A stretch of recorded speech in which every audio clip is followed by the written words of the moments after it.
Isang magandang umaga po sa inyo pong lahat mga kapatid at mga kaibigan.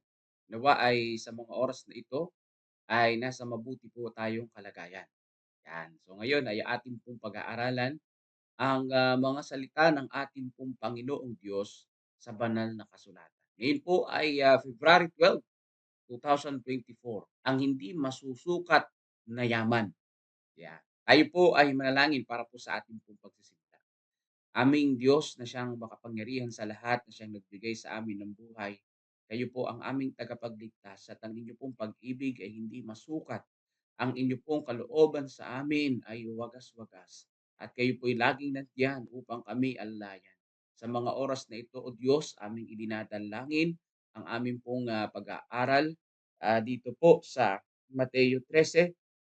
Inyo pong iginawad sa amin ang karunungan na nagmumula sa makalangit na dako. Salamat po, O Diyos, sa pagpatawad ng aming mga kasalanan. Salamat, Panginoon, at kayo po'y lagi nandiyan para sa amin. Ito po ang aming dalangin sa banal na pangalan ni Jesus. Amen. Ayan po. So, ang ating pong key text sa Mateo 13:45-46. Ang kaharian ng langit ay katulad ng isang mangangalakal na naghahanap ng magagandang perlas at nang makatagpo ng isang mamahaling perlas ay umalis at ipinagbili ang lahat ng kanyang ari-arian at binili iyon. So dito po mga kapatid, no, ang hindi masusukat na yaman. Ang yaman po natin nasusukat natin. Alam natin kung ilan na lang yung pera natin, di ba? Sa bangko. Pero ang kayamanan ng ating Panginoong Diyos ay hindi po natin kayang sukatin, sapagkat ang kayamanan ng Panginoon ay walang hanggan. Ito po ay isang parable ito po isang mensahe ng ating pong Panginoong Hesus. Dito po sa Mateo 13:45-46 na ang ating Panginoon ay nagsabi ng isang mangangalakal. Kasi dito yung pong kaharian ng ating Panginoong Diyos, katulad sa isang mamahaling kayamanan. Kasi nga 'di ba yung mga biniling lupa, tapos sa lupa na yun yung lupa may ginto sa ilalim. So kahit gaano kahalaga yung lupa, bibilhin mo yun kasi alam mo na ah, mayroon dong kayamanan. The parable of the pearl of great price. Yan.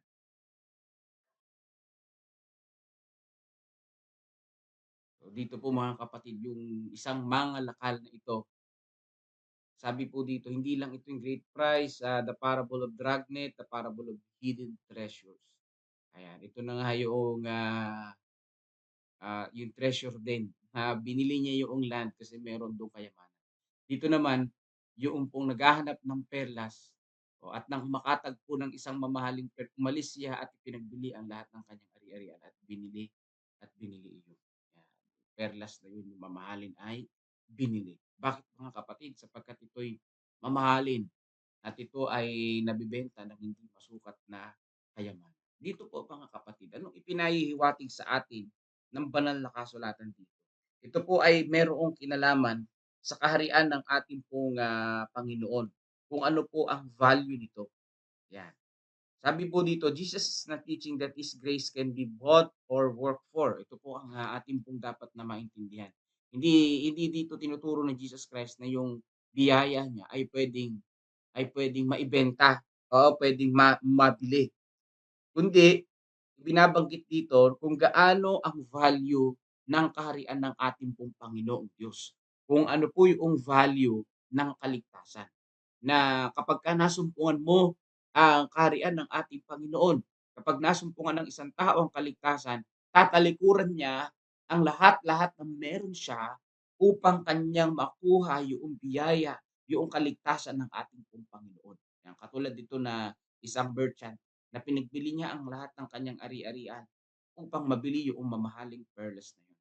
So yung pong biyaya ng Panginoon, yung pong kaligtasan mga kapatid, ay ganun yung value na kailangan ating alisin, iwaksi yung lahat ng ah, nakakapagpalayo sa atin sa Panginoon para makamtan yung kaligtasan na yun na inaalok ng ating Panginoong Diyos. Sa mga makalangit na dako, sabi po dito, nang ikinumpara ni Jesus ang kaharian ng langit sa mamahaling perlas, ay ninais niyang akayin ang lahat ng mga kaluluwa na pahalagahan ang perlas na iyon ng higit sa anumang ibang bagay. So, nilinaw dito ng ating pong devotional na yung kaharian ng langit ay kinukumpara sa mamahaling perlas na ito, na yung perlas na ito, yung kaharian ng Panginoon ay lubhang napakahalaga na dapat nating ingatan higit sa anumang mga bagay, di ba?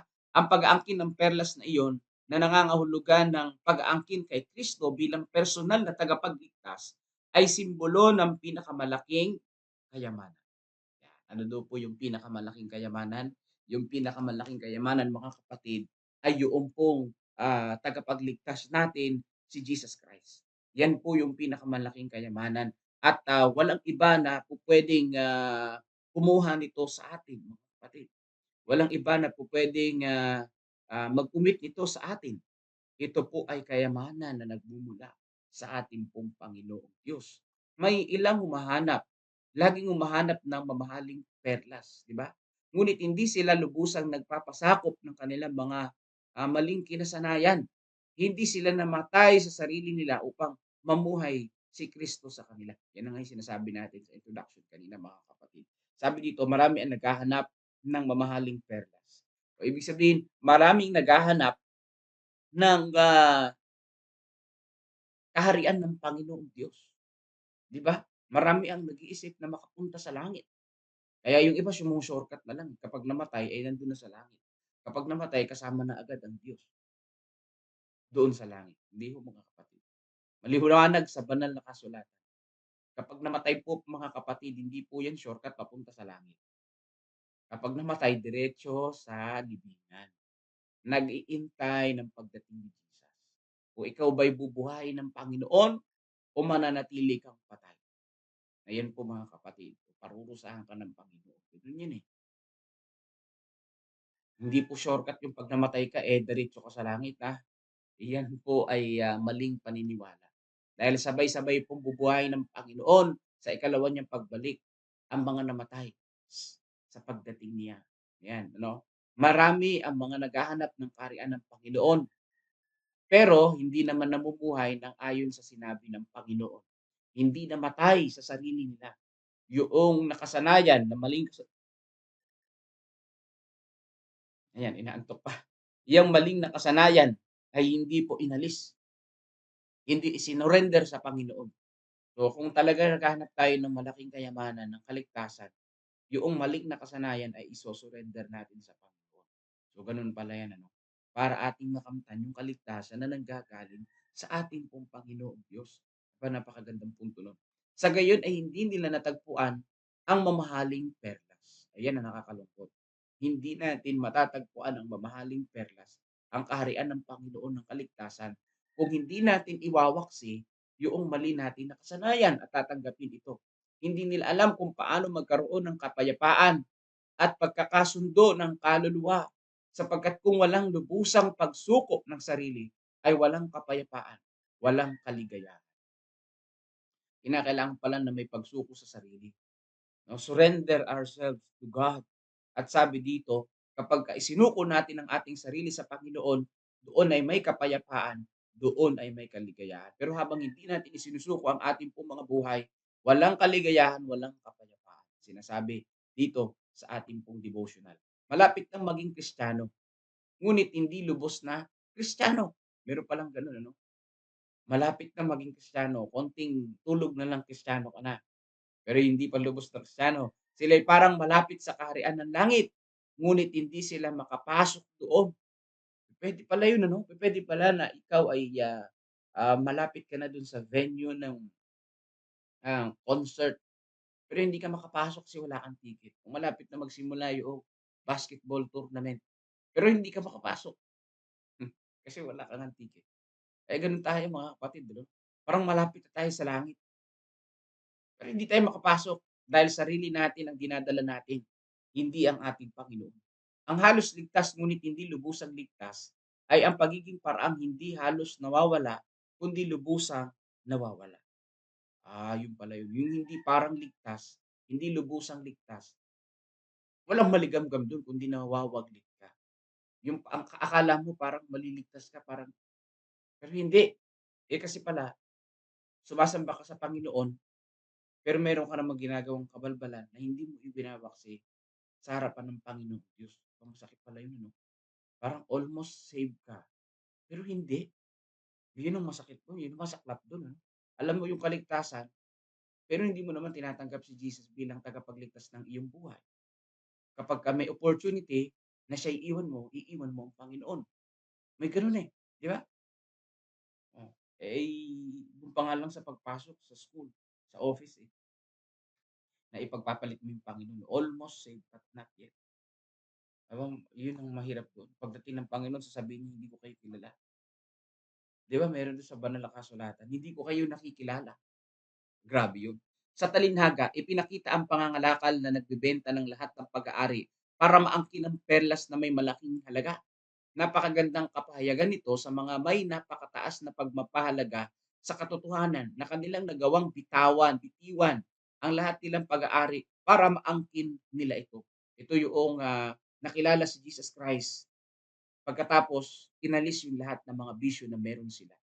Inalis nila yung pambababae, inalis yung pag-iinom, inalis yung paninigarilyo, inalis yung lahat ng mga suklam-suklam na bagay para lang makamtan at tanggapin si Jesus Christ. Inalis yung dati nilang kinakain na kumakain ng mga karumaldumal na pagkain para lamang matanggap si Jesus Christ bilang tagapagligtas ng iyong buhay. Dapat bang gawin yun? Dapat bang alisin yun, yung masasamang bisyo para tanggapin si Jesus Christ? Oo naman. Talagang gano'n, dahil 'yun ang nakalagay sa banal na kasulatan, 'yun yung parable, 'di ba? Para makuha mo yung perlas, kailangan mong ibenta lahat ng pag-aari mo para makamtan mo yung walang hanggang perlas na 'yun. At doon ikinumpara ng ating Panginoong Hesus ang kaharian ng langit.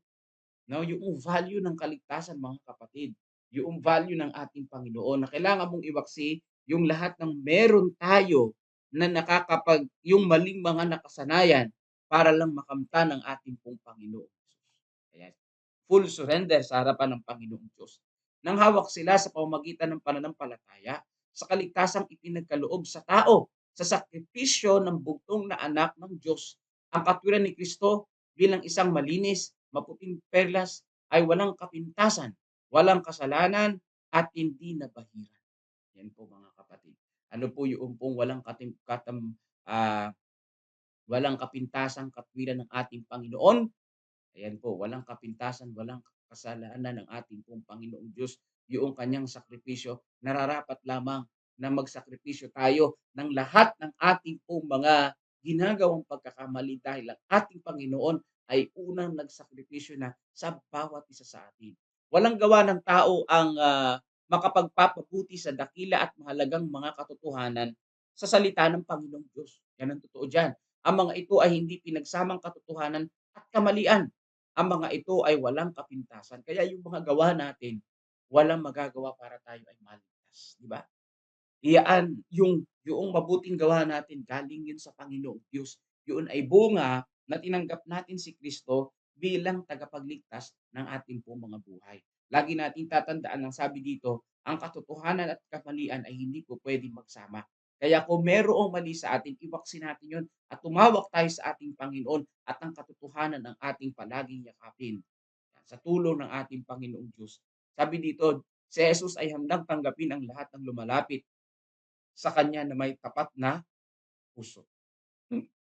Sabi nga sa Apokalipsis, hindi ko kayo itataboy. Ang sabi doon sa Apokalipsis, hindi tayo itataboy ng Panginoon pag lumalapit tayo sa kanya. Sabi dito, handa tayong tanggapin.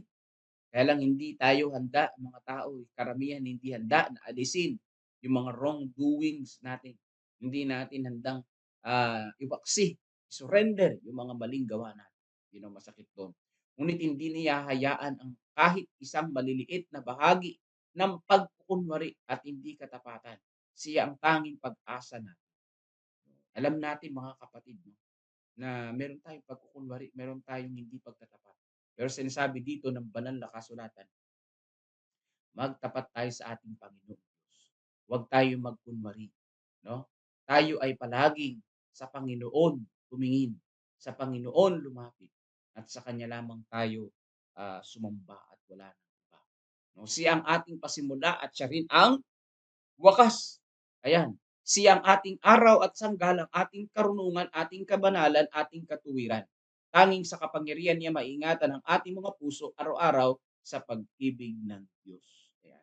Araw-araw tayong dapat na mag-surrender sa ating Panginoong Diyos. Sapagkat binabanggit dito, nakararating sa akin, nung binasa ko ito, nakakarating sa akin na ang ating Panginoong Diyos ang lahat-lahat sa atin at wala nang iba.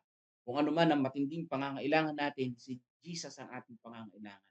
Kung ano man ang dapat nating pangarapin, ang Panginoong Diyos ang pangarap natin sa buhay na ito. Ang kaligtasan, kasama ang kayamanan nito, ang kaligtasan kasama ang mga kayamanan nitong binili ng dugo at hindi masukat na halaga ay isang mamahaling perlas. Maaari itong hanapin at matagpuan, ngunit lahat ng talagang nakatagpo nito ay ibebenta ang lahat ng mayroon sila upang bilhin ito. Ayan, ayan po mga kapatid. Ang kaligtasan mga kapatid ay kayamanan na binili sa dugo ng ating Panginoon. Hindi masukat na halaga. Ito po ay priceless mga kapatid, itong kaligtasan na ito na nagbibigay buhay na walang hanggan. Paano mo matatapatan yan? Walang nagbebenta niyan mga kapatid. Di ba yung demand and yung price niya, demand and supply. Kapag ka marami ang demand at kukonti ang supply, napakahalaga noong bagay na yun. Pero kung marami ang supply, tapos konti lang yung demand, mura lang yun mga kapatid. Mura lang yun, yung product na yun. Ang problema, isa lang yung supply ng kaligtasan mga kapatid. At marami ang nagdi-demand ng kaligtasan. Napakahalaga nito noong kaligtasan na ito na ang Panginoon ang nagbigay sa atin. Ano ang kailangan nating gawin para makuha yon? Kailangang ibenta ang meron tayo. Ano yung dapat nating ibenta? Ang ibig sabihin kasi parable ito, ibig sabihin hindi literal na ibebenta, iwawaksi yung lahat ng merong tayong pinahalagahan na pagkakasala upang makamtan natin yung kaligtasan na ito ng buong buo nanggaling sa Panginoon na libre naman pala. Kaya hindi na kailangang bilhin ng salapi. Ang kailangan lang mag-surrender ang ating pong mga buhay. Iwaksi ang lahat ng meron tayong pagkakasala at sa Panginoon tumingin, sa Panginoon manghawak mga kapatid. Sapagkat ang kayamanang inaalok niya ay ano daw? Hindi masukat na kayamanan.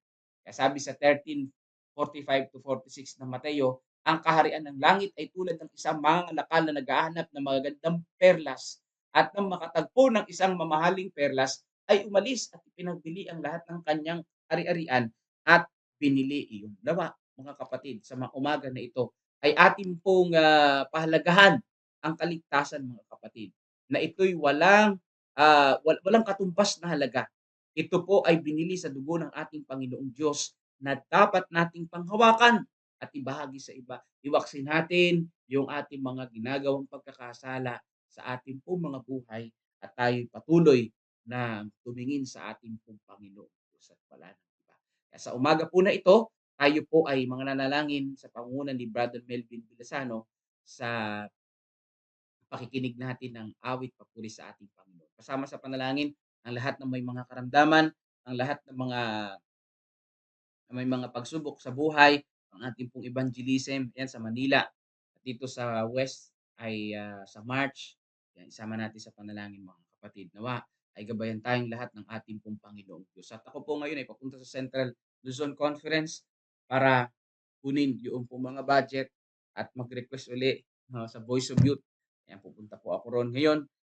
Pasama po sa panalangin at maingatan tayo ng ating pong Panginoon makarating na maayos doon po sa CLC. So maraming salamat po sa inyo pong pagsubaybay at pagpalain tayo ng ating pong Panginoong Diyos. So, pakinggan na po natin ang awit papuri sa ating Panginoon at papanalangin tayo ni Brother Melvin para po sa ating closing prayer. God bless po sa inyo pong lahat.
ang tanging yamang totoo. Siya'y higit pa sa kayamanan ng mundo.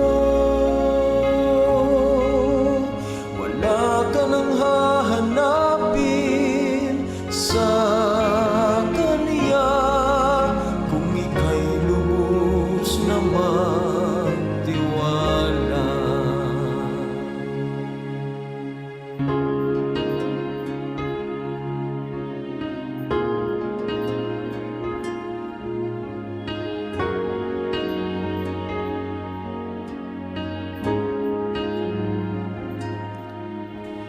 Isuko mo sa Kanya ang buhay mo nang maramdaman ang pag-ibig niya sa'yo. Dati-rati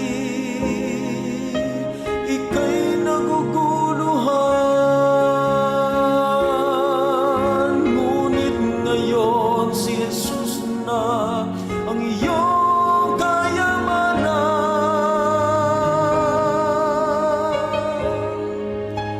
Si Jesus ang tanging yamang totoo. Siya'y higit pa sa kayamanan ng mundo. Wala ka nang hahanapin sa Kanya kung ika'y lubos na magtiwala. Si Jesus ang tanging yamang totoo.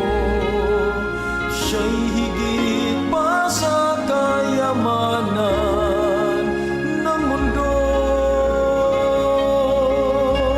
Wala ka nang hahanapin sa Kanya kung ika'y lubos na magtiwala. Kung ika'y lubos na magtiwala.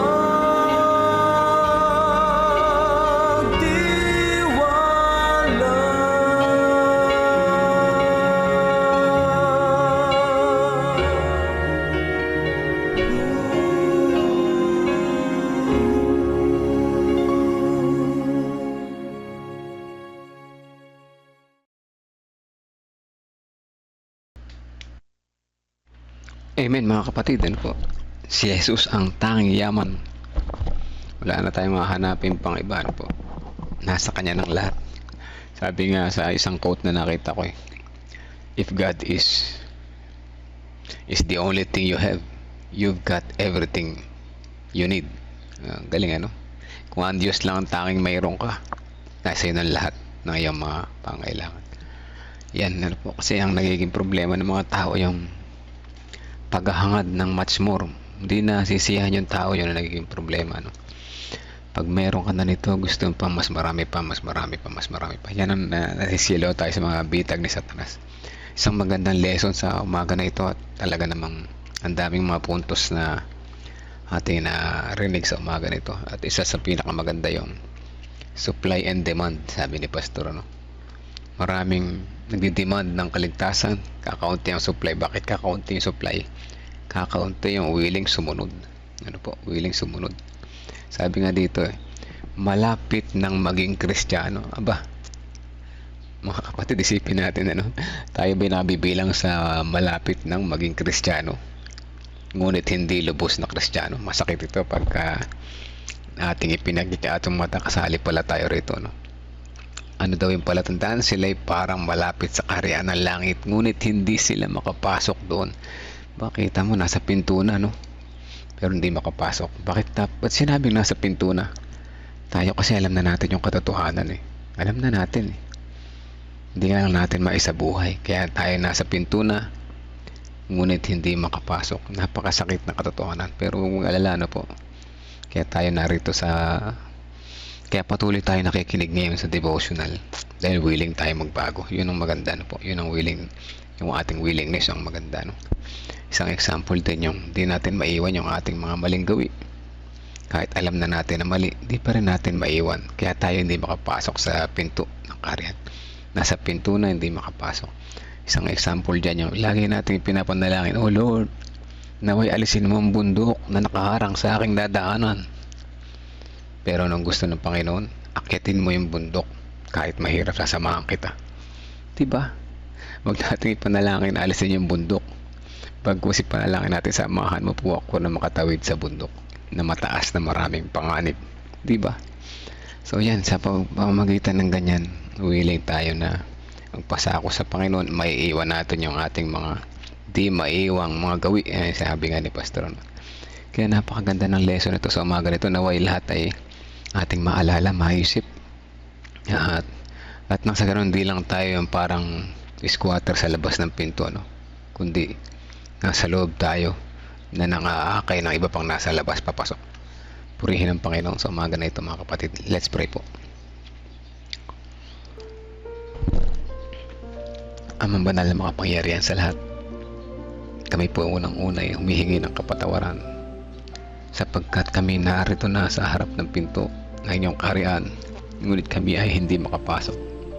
Tulungan kami ng Holy Spirit na patuloy kami palalahanan na iwanan ang aming mga maling gawi na hindi namin maiwan, para nang sa ganun kami ay makapag-focus sa pagtanggap po sa inyo, sa pagsunod sa inyong kagustuhan. Samahan niyo po kami makatawid ng bundok na matataas na maraming panganib na daraanan upang kami magtagumpay sa pagtawid dito. Matutunan namin na kayo na aming kasama namin lumalakad sa aming buhay. Sa ano pa mang mangyari sa araw-araw naming pamumuhay, kasama po namin kayo. Maraming salamat sa lesson na ito na nagpapatunay at nagpapaalala sa amin na kami ay para bang mga pawang malapit na maging Kristiyano. Nawa, ang mga natitirang oras na aming buhay habang naghihintay sa nalalapit na inyong pagdating ay maging sapat na kami lubos na maging tunay na Kristiyano at may dalang susi papasok dyan sa pinto sa iyong kaharian. Maraming salamat sa lesson, gabay at patnubay. Tunay na ramdam po namin ang inyong pagmamahal. Sa pagpapatuloy na namin sama sa panalangin, una-una si Pastor na pag-travel papunta sa CLC.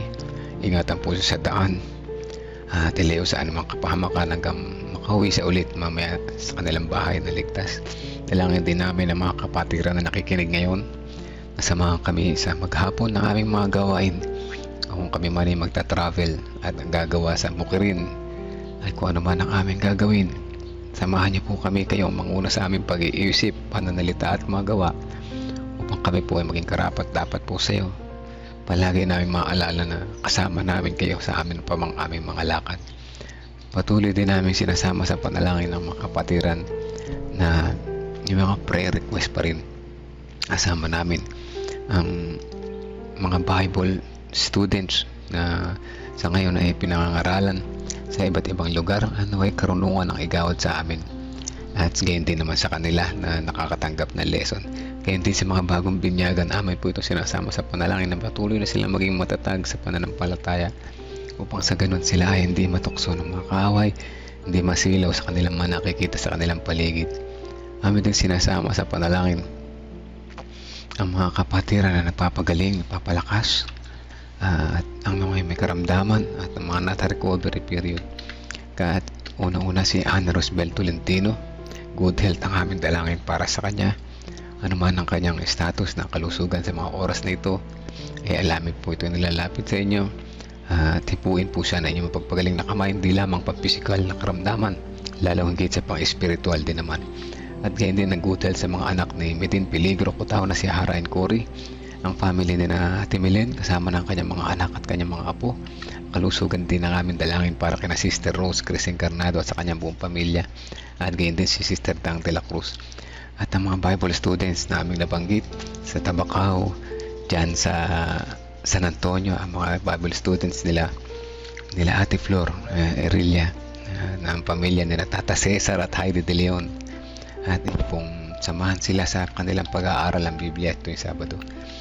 At gayon din ang comfort sa family na Mike and Martha Mamaril sa pagkawala ng kanilang panganay na anak, na may maunawaan patuloy nila na ang mga bagay dito sa mundo ay inyong kontrolado at binibigay ang pinaka-the best para sa amin. At gayon din dumarating ang pagsubok sa aming buhay upang kami ay patuloy na mapalapit po sa inyo at hindi tuluyang mapalayo. Kaya salamat sa mga ganitong mga aral na kami ay natututo. At gayon din namin sinasama sa panalangin ang mga kapatiran na naghihintay na kanilang baby. Sina Pastor Melvin, si Brother Kevin, si Brother James, Nico, at saka si Rosemary at ang iba pang mga kapatiran na patuloy pa rin na naghihintay at umaasa na sila ay magkaroon ng munting anghel sa kanilang buhay. Kasama din namin ang kalakasan at recovery nila Kuya Delphine Cao, si Brother Jose Astrero, Pastor Alex Rigor, Kuya Bobby, kalakasan namin dalangin sa bawat araw para sa kanya. Agad din naman si Ate Lorna at si Ate J.J. Concepcion, Gregorio Santin, si Tatay Pentong, si Kuya Mike Pablo, si Kuya Jerry Borbon, at gayon din si Ma'am Sheila Kasamurin. Patuloy namin dinadalangin ang mga may karamdaman at iba pang mga kapatiran. Ang anak ni Brother Resty Larete na sa kanyang munting edad bilang baby, si Josiah, siya ay may karamdaman sa kanyang kalusugan. Hipuin po siya ng inyong mapagpagaling na kamay. At gayon din sina Sister Adele, Tatay Carlito Tomas, si Nanay Fina, si Tatay Rudy Rico Hermoso, Michael Torella, si Daniel, gayon din ang tatay at nanay ni Pastor Nelvin, si Maribel Agustin, si Heidi De Leon, at si nephew, pamangkin ni Sister Marites Loreto, si Brother Arman Reyes, si Rinaldo Eusebio, si Ting Bautista, si Pining Eugenio, si John Paul Cheng, si Jinjin, si Sister Wendy. Patuloy din namin sinasama sa panalangin sina Sister Percy, Sister Risa Enrique, Sister Aimee Kilantang, Ate Grace Samano, si Ate Esther Lopez, Brother Benjamin Montigamboa, si Marilita, si Dayan, si Sister Pichi, na patuloy po na umaasa at nagtitiwala sa inyo. Naway bigyan siya ng kaliwanagan ng kanyang isipan, patuloy na alisin ang kanyang pain na kanyang nararamdaman at makita niya ang liwanag na nasa inyo, inaabot sa kanya ang inyong mga kamay. And then patuloy namin sinasama si Brother Renato Santos, sina Romnick Francisco, Olivia Francisco, gayon din naman si Veronica Francisco. Naway ang kanyang dalangin ay inyo pong dinggin. Tulungan po siya na mapalayo sa gadget, bagkus magamit niya ang gadget na ito na mapalapit po sa inyo sa pamamagitan ng panonood ng mga Bible stories at sa mga pag-awit ng mga kids songs na papuri po sa inyo, upang siya ay matuto sa kanyang paglaki kasama kayo sa kanyang buhay at hindi siya madapa sa kanyang pang-araw-araw na pamumuhay. Kasama din namin patuloy sina Rebecca Francisco, si Precious Cabasog, Princess Jorquina, si Arisi, Sister Nena, si Tia Aning, si Tia Aurora, si Ate Sally Sanchez, Sister Janet Ontivero, Gina de Guzman, Arturo Duque, at Erlinda Duque.